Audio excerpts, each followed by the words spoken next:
Alright, welcome to video number 9 of 90. So today's topic is my top 3 prospecting tips. So ngayon, isi-share ko sa inyo yung aking top 3 na prospecting tips na ginagawa ko lalo na nagsisimula pa lang kung paano ako nakapag-prospecting. So, tulad nyo rin po, isa po akong taong mahiyain and isa yun sa mga naging dilema ko.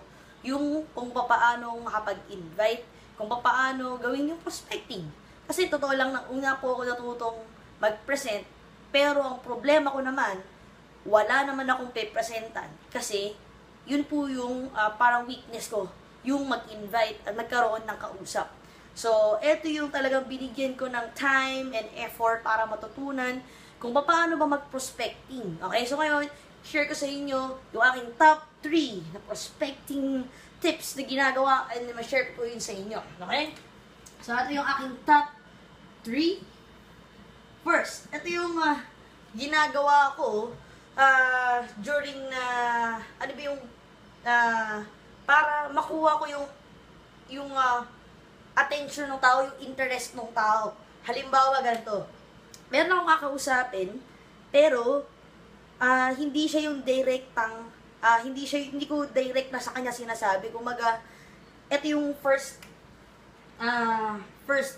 tip, indirect approach. Okay, so ano tong indirect approach?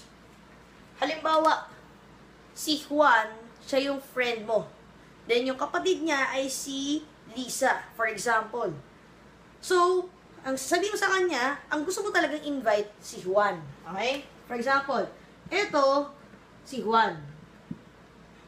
And this is Lisa. Okay? So, siya yung i-invite mo, pero ang hahanapin mo si Lisa. Halimbawa, hi Juan, nandyan ba si Lisa? Kasi, meron akong opportunity na i-share sa kanya at alam ko kasing gusto niyang kumita. Eh, alam mo naman, si Juan ay gusto rin. Okay? Instead na i-direct mo sa kanya, indirect approach. Kumbaga, ay Lisa mo sasabihin, pero alam mo naman, interesado si Juan. So, ang mangyari, sabihin ni Juan, ay, busy si Lisa, yung kapatid niya, busy yung kapatid ko, so baka pwedeng ako na lang. Okay? So, ngayon, magkakaroon na ako ng, sige, ikaw naman, sabihin mo sa kanya na, sige, pwede naman. E di, kailan mo bang gusto?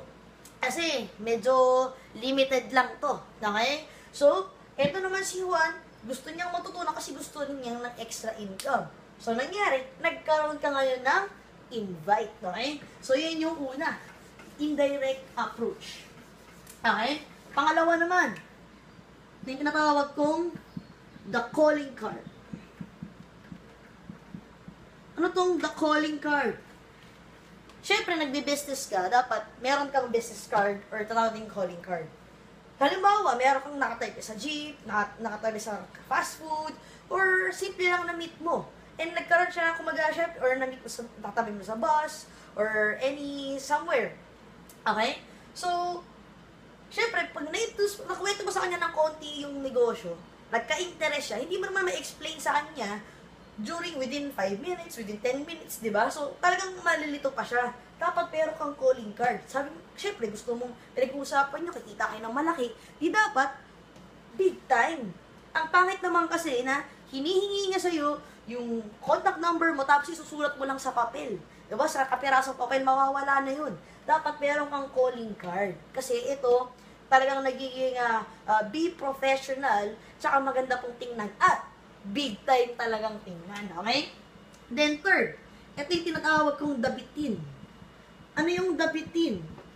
In short, bitin. Halimbawa, yung kaibigan mo, nagkita kayo sa mall or whatever. Basta, bigla na lang kayo nakita somewhere. And then sabi niya, uy, nakita mo sa Facebook, big time ka na. Kumikita na, nagnegosyo ka na, negosyante ka na ngayon, di ba? Sabi niya, sabi mo sa kanya, nga ganito. And sobrang busy nga actually, ngayon lang ako nagkaroon ng time para mag-ikot-ikot dito kasi sobrang daming kausap, sobrang last talaga. Ibang klase, sabi niya, ang tanong sa'yo, paano naman yan? Paano bang mangyari yan? Paano bang mag-work yan? Sabi niya, kung gusto mo talagang malaman, mas maganda yung, yung free ka, yung hindi nagmamadali. Kasi, eto talaga, kailangan bigyan mo talaga ng time. Actually, alam ko naman, ayaw mo ng negosyo, di ba? Kumbaga, pakita mo sa kanya na, hindi ikaw ang may gusto na dun sa business, hindi ikaw yung nag-a-approach sa kanya. Hayaan mo na siya yung kusang magtatanong sa'yo, hindi, gusto ko yung negosyo yan. Di sabi mo sa kanya, hindi, ayaw mo na ito eh. Di ba ayaw mo nung magsasalita? Di ba ayaw mo nung magbibenta? Ayaw mo nung yung medyo mahirap, di ba? Pero, alam mo, grabe talaga yung kita dito, sobrang lupit. Di ba? Kung kailangan ma-express mo sa kanya, masaya dito, grabe dito, power dito, pero hindi mo ina-explain sa kanya. So, within 5 to 10 minutes, or sabihin natin or less, di ba? Or less, mabigay mo sa kanya yung parang ibang klaseng feeling na gusto talaga niyang malaman. Kaya nga dabitin eh. Hindi mo sinare sa kanya kung anong negosyo, basta sinabi mo lang sa kanya, iba dito, grabe, malaking pwedeng kitain. So, papasok na yun sa isip niya, magiging curious ngayon siya, mapag-isip na talaga siya kung ano talaga yung negosyo mo. Hanggang sa, dumating yung time na kukontakin ka niya, pwede mo na ngayon siyang imbitahin. Okay? So, guys, yun yung aking top 3 na prospecting tips na ma-share po sa inyo. And I hope na nakatulong po yan at pwede nyo po siyang itry para matesting niya kung dumami yung inyong mga invites. Okay? So, guys, don't forget to click subscribe on the button below and see you on the next video. Payaman!